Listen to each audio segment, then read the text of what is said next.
हमें बचपन से ही क्या सिखाया जाता है? हमें बोला जाता है तुम बहुत ज़्यादा पैसे कमाओगे, तुम अगर अच्छे से कपड़े पहनोगे, तुम अगर ऐसा करोगे, तुम अगर वैसा करोगे तो एक अच्छी लड़की तुम्हारी ज़िंदगी में आ जाएगी एंड तुमसे प्यार करेगी।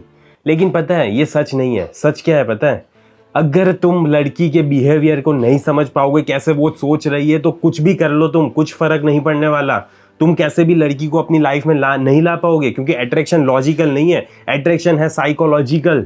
ठीक है, तुम पैसों से नहीं खरीद सकते, ना ही तुम अच्छे कपड़े पहनने से उसे अट्रैक्ट कर पाओगे, ना ही तुम अगर कुछ भी कर लोगे, ऐसा वैसा कुछ भी कर लोगे तो भी नहीं हो पाएगा, जब तक तुम बेसिकली सोचोगे नहीं कि वो चाहती क्या है, आखिरकार वो चाहती क्या है, उसे करना क्या है, उसे चाहिए क्या। एंड इसीलिए आज हम 10 फीमेल वीकनेसेस के बारे में बात करेंगे। उसे मैनिपुलेट करने के लिए नहीं सीखना है हमें इसलिए सीखना है ताकि हम मैनिपुलेट ना हो पाए। सबसे पहला है emotional stability is equals to power. एक लड़के से अभी मैं कॉल पे बात करके आ रहा हूँ, उसकी प्रॉब्लम क्या थी पता है? लड़की कुछ भी ऐसा करेगी, लड़की अपने मेल फ्रेंड्स के साथ जाएगी, अगर वैसा करेगी तो उसके गांड जल जाती थी, उसको गुस्सा आ जाता था। अब उसको गुस्सा क्यों आ रहा है भाई? अगर वो लड़की तुम्हारी लाइफ में अभी तक आई नहीं है एंड अभी से तुम्हें गुस्सा कैसे आ रहा है उसके ऊपर? इतना ज्यादा हक कैसे दिखा रहे हो तुम उसके ऊपर? एंड लड़की ये सारी चीजें तुम्हारा टेस्ट लेने के लिए भी करती है। लड़की देखना चाहती है कि तुम हिल जाओगे या नहीं हिलोगे, एंड तुम क्या करते हो? तुम हिल जाते हो, तुम्हारी दुनिया तबाह हो जाती है, तुम बहुत ज्यादा गुस्से हो जाते हो, तुम बहुत ज्यादा रोने लगते हो, या तो फिर तुम गिड़गिड़ाने लगते हो, यार प्लीज ऐसा मत करो, क्यों तुम किसी और के पास जा रही हो, यहाँ पे मैं हूं, मैं तुम्हें सारी नीड सेटिस्फाई करूंगा, तो फिर तुम क्यों दूसरे के पास जा रही हो? ये सारी चीजें कॉन्स्टेंटली तुम प्रूव करने लगते हो एंड तभी तुम हार जाते हो, क्योंकि तुम रिलेशनशिप में एक सॉलिड रॉक का काम नहीं कर रहे।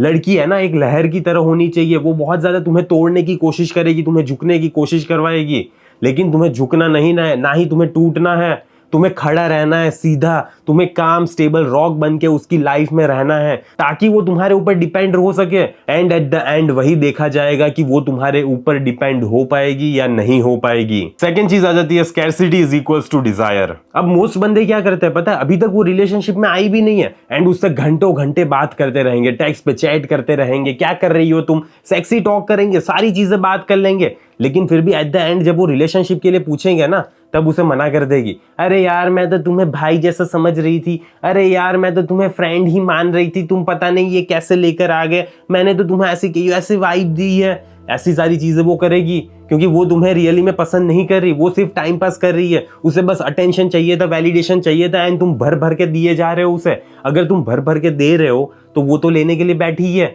लेकिन वो कमिटमेंट नहीं देगी तुम्हें, इसीलिए तुम्हें स्कैर्स बनना है, तुम्हें हर बार उसके लिए अवेलेबल नहीं रहना है, तुम्हें हर बार उसके जैसे ही बुलाएगी, जैसे ही कॉल करेगी, जैसे ही मैसेज करेगी, वैसे तुरंत वहां पे जाके खड़े नहीं हो जाना है, तुम्हें अटेंडेंस नहीं देनी है, रोज अटेंडेंस नहीं देनी है, तुम्हें कभी अटेंडेंस देनी है कभी नहीं देनी। एंड ऐसे लड़की के मन में आती है क्यूरियोसिटी, तो हमें उसी चीज को टैकल करना है एंड उसी चीज को हिलाना है, हमें क्यूरियोसिटी उसके दिमाग में लानी है। थर्ड चीज आ जाती है वॉइस एंड प्रेजेंस। अब तुम्हें कोई सिक्स पैक एब्स की जरूरत नहीं है, तुम्हारे अंदर एक सॉलिड प्रेजेंस होनी चाहिए। तुम जब भी चल रहे हो तब कॉन्फिडेंटली वॉक कर रहे हो, अपने शोल्डर्स को रोल बैक करके आराम से चल रहे हो, ना ही ऐसे झुके हुए, ना ही कोई ऐसे आड़े टेढ़े ऐसे कहीं पे भी देखते हुए, या तो कहीं नहीं ऐसे नीचे झुकते हुए तुम चलोगे। ठीक है, तुम सीधा देख के चलोगे रास्ते में आगे क्या आ रहा है, एंड जब भी लड़की से बात करने का मौका आएगा तब तुम उसकी आंखों में आंखें डाल के बात करोगे, अपना वॉइस काम रखोगे, शांति से बात करोगे। जैसे मैं यहाँ पे बात कर रहा हूँ वैसे तुम बात नहीं करोगे लड़की के साथ, समझ रहे हो?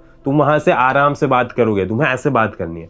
हाँ बताओ क्या हुआ तुम्हारे साथ? ओह अच्छा, सही है, मजा आया, ओह वाओ, ऐसे आराम से कामली तुम्हें बात करनी है, ऐसे मेरे जैसा चिल्लाना नहीं है वहां पे जाके। ठीक है, तब तुम्हारी वो प्रेजेंस को फील कर पाएगी। एंड वहां पे चिल्लाना नहीं है, जैसे मैं अभी चिल्ला रहा हूं ना वैसे वहां पे चिल्लाना नहीं है। अगर तुम चिल्लाओगे तो वो ट्राई हार्ड वाली कैटेगरी में चले जाओगे एंड वो ऐसा लगेगा लड़की को तुम पूरी पूरी कोशिश कर रहे हो कि उसकी लाइफ में जाना ही जाना है तुम्हें, तो यही लड़की को नहीं फील होना चाहिए। तुम वहां पे अपनी प्रेजेंस काम रखोगे, कंट्रोल्ड रखोगे एंड कॉन्फिडेंस रखोगे वहां पे तुम। फोर्थ चीज आ जाती है the power of walking away. अब एक बंदा था, लड़की से रोज बात करता था एंड लड़की भी उससे रोज बात करती थी। वहां पे वो जो क्लास में मिलेंगे तो वहां पे घंटों बात करेंगे, 3-4 घंटे क्लास खत्म होने के बाद बात करेंगे, एंड फिर जब घर पे आएंगे तब 1.5 घंटे बात करेंगे। अब उसके लाइफ में इतना टाइम है उसके पास कि वो बंदी को दिए जा रहा है, दिए जा रहा है, दिए जा रहा है। तो अब 2.5 महीने बाद क्या हुआ पता है? उसने लड़की को कॉल किया, लड़की ने नहीं उठाया, दूसरी बार कॉल किया, लड़की ने नहीं उठाया, तीसरी बार कॉल किया, फिर भी नहीं उठाया, एंड फाइनली चौथी बार कॉल किया। ये बंदा भी इतना चूत किया कि 4 बार कॉल कर रहा है, लेकिन फिर भी 4 बार कॉल किया, लड़की ने फाइनली चौथे कॉल में उठा लिया बात। अब तुम समझो यहाँ लड़के की रिस्पेक्ट रही कुछ, वो कुछ काम में नहीं थी, उसके लिए बस तुम प्रायोरिटी पे नहीं थे। एंड उस लड़के को भी अब पता चल गया, एंड इसीलिए फिर उसने मुझे कॉल करके पूछा कि अब मुझे क्या करना चाहिए। तो तुम्हें ये करना चाहिए ब्रो कि तुम्हें इतनी ज्यादा बात नहीं करनी चाहिए उससे। अगर वो बंदी तुम्हारे साथ ऐसी कुछ हरकतें कर रही है, ऐसी कुछ चीज कर रही है, तुम्हारी डिसरिस्पेक्ट कर रही है, तो उसको फील होना चाहिए, उसको पता होना चाहिए कि तुम उसकी लाइफ में से वॉक अवे कर दोगे, तुम किसी भी तरह की डिसरिस्पेक्ट टॉलरेट नहीं करोगे। एंड उसे नहीं पता था, एंड इसीलिए आज वो इस हद तक गिर गई कि आज वो तुम्हारी डिसरिस्पेक्ट कर रही है। जब लड़की को पता होता है ना कि तुम वॉक अवे कर दोगे, तब वो तुम्हारी डिसरिस्पेक्ट नहीं करती। बस इतनी सी सिंपल सी बात है। अगर लड़की को लग रहा है कि नहीं तुम वो कुछ भी कर ले लेकिन फिर भी तुम उसकी लाइफ में से नहीं जाओगे, तो वो तुम्हें कचरे की तरह ट्रीट करेगी। Fifth, a man with a mission. अब तुम्हें पता है रियली में लाइफ में सबसे सेक्सी चीज क्या होती है? कोई कार नहीं, ये बियर्ड भी इतनी सेक्सी नहीं है। लड़की इतना ज्यादा बियर्ड पे मोहित नहीं हो जाती, ना ही कुछ भी हो तुम्हारे पास, वो कुछ भी ज्यादा इतना सेक्सी नहीं है। अगर तुम्हारे पास एक डायरेक्शन नहीं है अपनी लाइफ में, तुम्हें कौन सी डायरेक्शन में जाना है, तुम्हें रियली कॉन्स्टेंटली कुछ अच्छी चीजें, कुछ बड़ी चीजें अचीव करनी है, जब तक तुम्हारे पास अपनी लाइफ में ये गोल नहीं होता एंड लड़की देख ना सके कि तुम्हारे पास विजन है, तुम्हारे पास डायरेक्शन है, तब तक वो तुम्हारे लिए इतना ज्यादा अट्रैक्टेड फील नहीं करेगी। तब तक वो तुम्हारी लाइफ में इतना ज्यादा आने के लिए कभी भी मचलेगी नहीं। लड़की तभी तुम्हारी लाइफ में आने के लिए मचलेगी जब उसे पता होगा कि तुम्हें डायरेक्शन पता है, तुम्हें पता है कि कौन सी जगह पे मुझे जाना है, कैसे मुझे क्या चीज अचीव करनी है, कैसे मुझे मेरे गोल्स अचीव करना है, कैसे मुझे अपनी लाइफ को जीना है। ये सारी चीजें जब तुम्हें पता होती है, तब वो तुम्हारी लाइफ में घुसने की कोशिश करती है, एंड तुम कितना भी मना कर लो, वो तुम्हारी लाइफ में घुसेगी। Sixth, controlled vulnerability. अब इमोशंस तुम्हें कभी भी वीक नहीं बनाते, लेकिन तुम अगर सारे इमोशंस उसके ऊपर डंप कर दोगे, तब तुम्हें वीक पर्सन की तरह वो कैटेगराइज कर देगी। अब इसमें होता क्या है ना, मैं तुम्हें नहीं बोल रहा, तुम्हें रोने का फील हो रहा है, रोने का मन कर रहा है, रो। तुम्हें चिल्लाने का मन कर रहा है, चिल्लाओ। तुम्हें बहुत ज्यादा गुस्सा करने का मन कर रहा है, गुस्सा करो। लेकिन जब भी लड़की के पास जाओ ना, तब ये सारी चीजें नहीं बतानी है। तब लड़की को तुम बताओ कि ये सारी चीजें तुमने कैसे ओवरकम की, कैसे तुम रो रहे थे लेकिन आज तुम इतने ज्यादा कॉन्फिडेंट पर्सन हो, कितना तुम चिल्ला रहे थे लेकिन आज तुम इतने ज्यादा काम पर्सन हो। ऐसे लड़की को तुम्हारे स्कार्स दिखने चाहिए, लेकिन लड़की को कभी भी तुम्हारा वूंड नहीं दिखना चाहिए। लड़की को ये नहीं दिखना चाहिए कि तुम्हें यहाँ पे चोट लगी है, ठीक है? तो लड़की को अपने घाव दिखाओ, लेकिन चोट नहीं दिखानी है तुम्हें। तुम्हें कितना भी ज्यादा दर्द हो रहा है, कितना भी ज्यादा गहरा घाव क्यों ना हो, लड़की को नहीं दिखाओगे तुम। लड़की को बताओगे कि हाँ मेरी लाइफ में ये प्रॉब्लम थी, मैंने हैंडल कर ली, बहुत अच्छे से हैंडल कर ली, या तो फिर अभी नहीं की लेकिन मैं हैंडल कर लूंगा, मुझे पता है कि कैसे हैंडल करनी है, मैं कर लूंगा यार, मेरे पास है दूसरे बंदे जो मेरे फ्रेंड्स हैं जो मुझे अच्छे से सपोर्ट करेंगे एंड मुझे इस सिचुएशन में हेल्प करेंगे। ये सारी चीज़ें तुम्हें लड़की को शेयर नहीं करनी है, लेकिन तुम्हें उसको ये कॉन्फिडेंस दिलाना है कि तुम अपनी लाइफ में कुछ भी चीज़ होगी वो सॉल्व कर लोगे, ठीक है? ये सारी चीजें होनी चाहिए तुम्हारी लाइफ में। 7, टेस्ट विल नेवर स्टॉप। अब तुम्हारी लाइफ में से ना कभी भी टेस्ट खत्म नहीं होने वाले। क्यों खत्म नहीं होने वाले? इसलिए नहीं क्योंकि वो बहुत ज्यादा खराब पर्सन है, बहुत ज्यादा खराब औरत है, इसीलिए नहीं, इसीलिए क्योंकि वो ऐसा मैन फाइंड कर रही है जो रियली में स्ट्रांग है, जो इतना कैपेबल है एंड जो उसको संभाल पाएगा। ऐसा मैन की वो तलाश कर रही है एंड वो देख रही है कि तुम ऐसे मैन हो या नहीं। तो वो कुछ भी करेगी, वो पुल बैक करेगी, वो साइलेंट ट्रीटमेंट देगी, वो ओवर रिएक्ट करेगी, वो ड्रामा करेगी, वो चिल्लाएगी, वो चीखेगी, वो कुछ भी करे, लेकिन तुम्हें वहां पे यही बोलना है कामली कॉन्फिडेंटली। खत्म हो गया क्या तुम्हारा? ऐसे कामली कॉन्फिडेंटली तुम्हें बोलना है। तब देखो सिचुएशन कैसे चेंज होती है, वो तुम्हारे पे डिपेंड कर पाएगी, रिलाई कर पाएगी एंड टेस्ट लेना भी धीरे धीरे बंद हो जाएगा। 8, rejection not equals to loss. अब मोस्ट ऑफ बंदे है ना बहुत ज्यादा सीरियसली ले लेते हैं, उनकी लड़की ने उसको दिल तोड़ दिया, लड़की ने उसको घोस्ट कर दिया, लड़की ने उसको इग्नोर कर दिया, लड़की ने उसको छोड़ दिया। बहुत ज्यादा दर्द पहुंचता है लड़कों को, लेकिन तुम्हें उस पॉइंट पे यही सोचना है, हाँ ठीक है नहीं पसंद आया, मैं कोई इश्यू नहीं है, चली गई, ठीक है, अब मैं क्या ही कर सकता हूँ। जो पर्सन मेरे साथ नहीं रहना चाहता उसके लिए मैं क्या ही कर सकता हूँ, कुछ नहीं कर सकता। अगर वो मेरे साथ नहीं रहना चाहती, जाना चाहती है, ठीक है यार, दरवाज़ा खुला है, चली जाए। आना चाहती है, ठीक है, दरवाज़ा खुला है, आ जाए।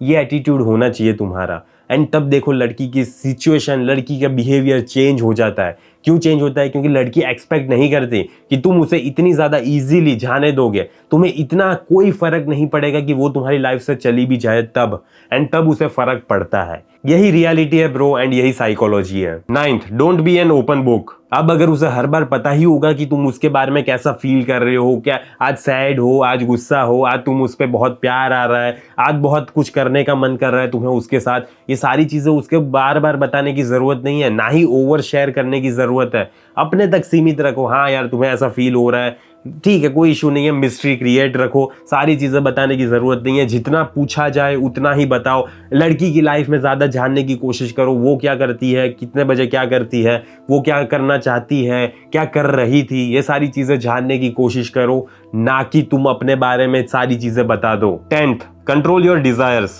Control everything. अब बहुत सारे मैन है ना लस्ट के स्लेव होते हैं, वो उसके लिए कुछ भी करने के लिए तैयार हो जाएंगे। क्यों? क्योंकि उसको वो मिल रही है, उसको वो दे रही है, एंड इसके लिए वो कुछ भी सहन कर लेंगे। अगर वो अच्छे से बात नहीं करी, ठीक है मुझे दे तो रही है, क्या चाहिए और कौन देता है यार, मुझे ये दे रही है तो अब मैं सारी चीजें एक्सेप्ट कर ही लेता हूँ, क्या इशू है यार। यही चीजें तुम्हें नहीं करनी। जब तुम उसे नो बोलने की हिम्मत रखते हो, नहीं यार मुझे नहीं करना, तुम दे रही हो फिर भी मुझे नहीं चाहिए, तुम ऐसा एटीट्यूड रखते हो, तुम ऐसा बिहेवियर शो करते हो, तुम्हें फर्क नहीं पड़ता, तुम्हें नहीं चाहिए, वो रोज नहीं चाहिए, एंड ना ही तुम इतने ज्यादा हब्सी हो, ठीक है, कि कुछ भी करने के लिए तैयार हो जाओगे अगर वो देने के लिए तैयार है तो। लेकिन तुम अगर नो बोलना सीख जाते हो तो सिचुएशन चेंज हो जाती है। लड़की पहले तो ये एक्सपेक्ट करती ही नहीं है कि यार नो कैसे बोल सकता है, मेरी इसको कोई नो कैसे बोल सकता है, कैसे, आज तक कोई ऐसा पैदा नहीं हुआ जो नो बोल सके, एंड ये नो बोल रहा है। तब वहीं पे लड़की का दिमाग थोड़ा चकमा खा जाता है, उसे समझ नहीं आ पाता है कि ये क्या हो गया है, ये कौन सा ऐसा बंदा है जो मुझे मना कर रहा है, एंड अब तो मुझे यही चाहिए। तो ये पूरा डायनामिक्स क्रिएट हो जाता है। एंड देखो तुम लस्ट को अपने ऊपर इतना ज्यादा हावी नहीं हो जाने दे सकते। तुम अगर हो जाने दोगे तो लड़की फिर तुमसे कुछ भी करवा सकती है, कुछ भी करवा सकती है, एंड तुम मदहोशी में करते रहोगे अपनी पूरी जिंदगी। तुम ऐसे ही उसकी लस्ट में चलते रहोगे, उसकी प्यास में चलते रहोगे। तो प्लीज ऐसा मत करना, हावी मत हो जाने दो हवस को। तुम लॉजिकली देखो ये बंदी तुम्हारे लिए सही है या नहीं है, एंड फिर फैसला लेना, फिर डिसाइड करना, फिर जीने की कोशिश करना अपनी लाइफ, ओके, एंड फिर सोचना इसके साथ मुझे जीवन बिताना है या नहीं बिताना। एट द एंड तुम्हें यही समझना है कि जो बंदा लीड कर पाएगा वही अपनी लाइफ में बंदी को ला पाएगा। तो बस ये चीज को याद रख लेना। एंड देखो मैंने ना पूरा फ्रेमवर्क बनाया है, मैंने पूरा कोर्स बनाया हुआ है कि कैसे तुम्हें बंदी को टेक्स्ट के थ्रू डेट पे ले जाना है, तुम्हें कैसा टेक्स्ट करना है, क्या चीजें बोलनी है, क्या चीजें नहीं करनी, क्या चीजें करनी है, सारी चीजें A to Z बेसिकली तुम्हें बताया है, जिसकी वजह से वो तुम्हारे साथ डेट पे बाहर आएगी। एंड जब तक वो डेट पे नहीं आ रही, वो तुम्हारी लाइफ में नहीं आने वाली। तो ये चीज याद रखना। तो बस उसको डेट पे ले आओ एंड वो तुम्हारी लाइफ में धीरे धीरे आ जाएगी। एंड मैंने सारी चीजें बताई हुई है कि कैसे तुम्हें कौन से तार खींचने हैं कि वो लड़की तुम्हारे साथ डेट पे आएगी, कौन सा मैसेज करना है एंड कौन सा मैसेज नहीं करना, क्योंकि तुम ऐसे ही मैसेज करते हो जिसकी वजह से वो डेट पे नहीं आती। एंड कितनी बार मैसेज करना है, कितनी बार मैसेज नहीं करना, सारी चीज़ों के बारे में मैंने डिस्कस किया हुआ है। इस 4.5 घंटे के कोर्स में 32 लेसन्स है, एक बार देख लेना, तुम्हें कमेंट में पिन मिल जाएगी। तो आज के वीडियो को यहीं समाप्त करते हैं, जल्दी मिलेंगे अगले वीडियो में। अंटिल देन बाय बाय, सी या।